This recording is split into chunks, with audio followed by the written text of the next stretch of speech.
It's your boy, Jeff Jones.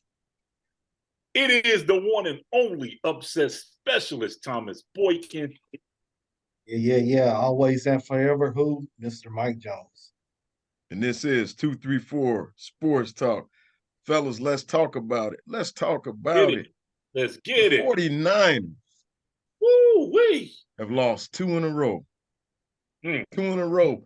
And possibly 3 in a row. Maybe with Purdy and concussion protocol. And them about to face the Cincinnati Bengals. Fellas, what do you think about the 49ers and what's going on with them? I think a lot of their demise right now has a lot to do with key injuries. They have personnel at key positions that are injured, and now you're talking about even the quarterback is out under concussion protocols. So now we're looking at what every team talks about, next man up. So what they got to do is figure out next man up, figure out a game plan and execute the game plan and try to maintain the ship being right side up. Because if they don't, they could be for real in trouble for this season with key people being out and a record in jeopardy. So we just got to look at head coaching. They're going to have to do some coaching with bringing in the new personnel, understand what their strengths and weaknesses are, and tailor a game plan behind their new personnel and those strengths and weaknesses. What you got on it, MJ? Yeah, this is what I think, man. I think that the league is what it is. I just think that no one is just overpowering the league. San Francisco looked unbeatable a couple of weeks ago. And I just don't think, no team is just going to take this league by storm this year, apparently, But I think the 49ers, they might be in a little bit of they might lose maybe another game or two, man, if Purdy's not, not ready to go. But 49ers is still a good team. I think they just got a little hiccup in the road, man. It's good that they get this adversity now as opposed to later on down the line. So I think they'd be okay. When we look at the 2 losses, they lost to the Browns 19-17, then they lost to the Vikings 22-17. With Deebo Samuel's gone, then McCaffrey was injured. He came back last game. And when you look at the game, man, against the Vikings, man, I really didn't think the offense clicked too good. That's just my opinion. Do you think that offense really is missing Deebo Samuels? Well, if you go back and look at the Cleveland game, even with those key pieces being out, Purdy still drove him down the field to put him in position for a game-winning field goal, which he missed. But the fact still remains that he was able to still, with those weapons out, drive him down the field, put him in position to win. Now, they just were flat outplayed at Minnesota. And for some unmistakable reason, and you know how I am about Kirk Cousins, I'm not a fan. They were able to get it done, which is shocking, but true. Tom, speaking of your boy Kirk Cousins, 35 of 45, 378 yards, 2 touchdowns, and only 1 interception. Kirk You looked like good. that? He looked good. Yeah, Gotta admit, he looked good. He heard you talking, one Thomas. game, he looked okay. Hey, You looked okay. he heard you talking bad about him, Thomas. Hey, but look though, I'm gonna say as far as that loss against Cleveland, man, has a dominant defense, man. They do. And, they do. They're giving everybody their best, man. So that's a loss that good thing about it is it's not a NFC loss. Yeah, it's not a bad loss. Yeah, so because they're still considered top 5, and Cleveland's defense is top 5 in the league in defense. Yeah. So you're playing against a stout defensive squad. Understandable. So I mean, I give Cleveland their props. Even without Deshaun, they got it done. Mhm.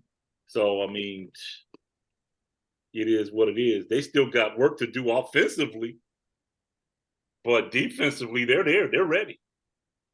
Well, look, Jeff. I'm gonna say this: Debo Sanders. That offense. He makes a whole. He does a lot in that offense. Oh, And yeah, without question. he takes a lot of your plate making away. When he's not out there on the field.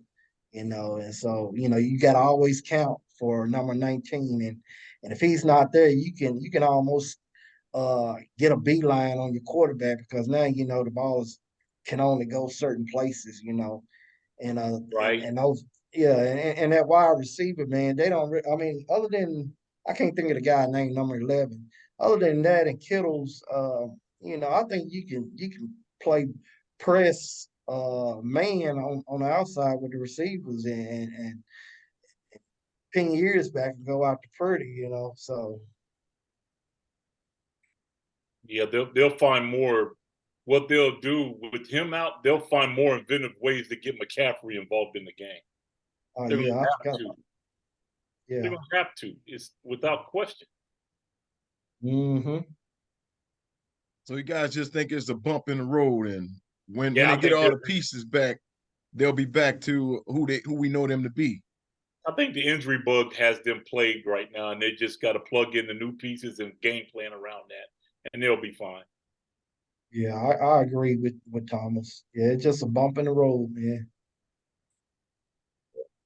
If Well, all right. anybody else, I'll be saying, nah, they in trouble.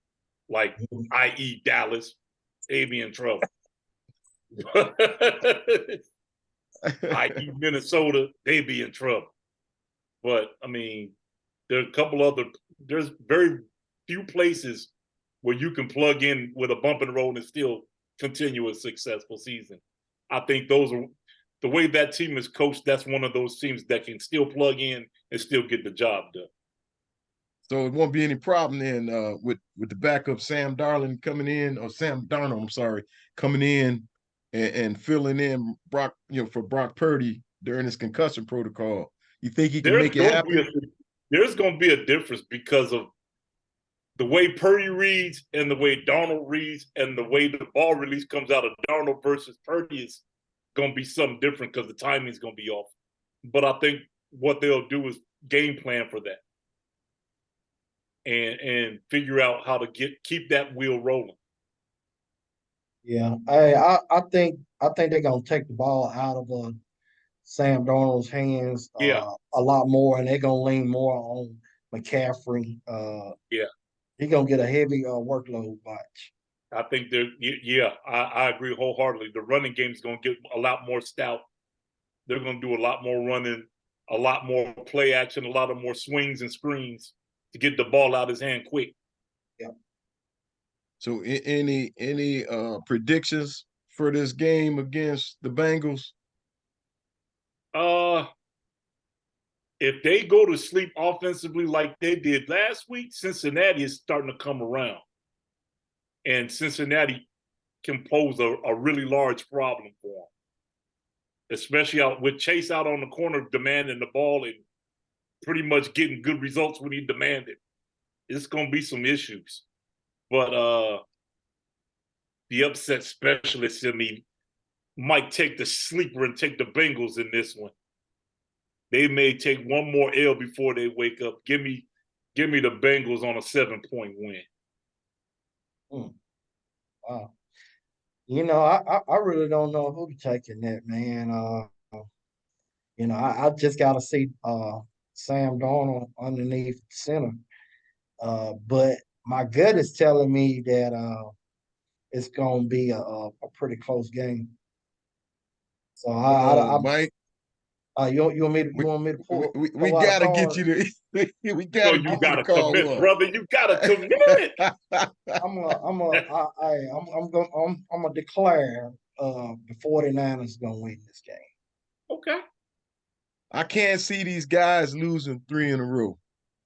And I think that if Darnold could just come in and just be honest, I think the 49ers have enough in the tank to win against the Bengals. So I got the Niners in the squeaker. Fans alone. I like in the it. street. I like it. Naked in the street by itself. I like it.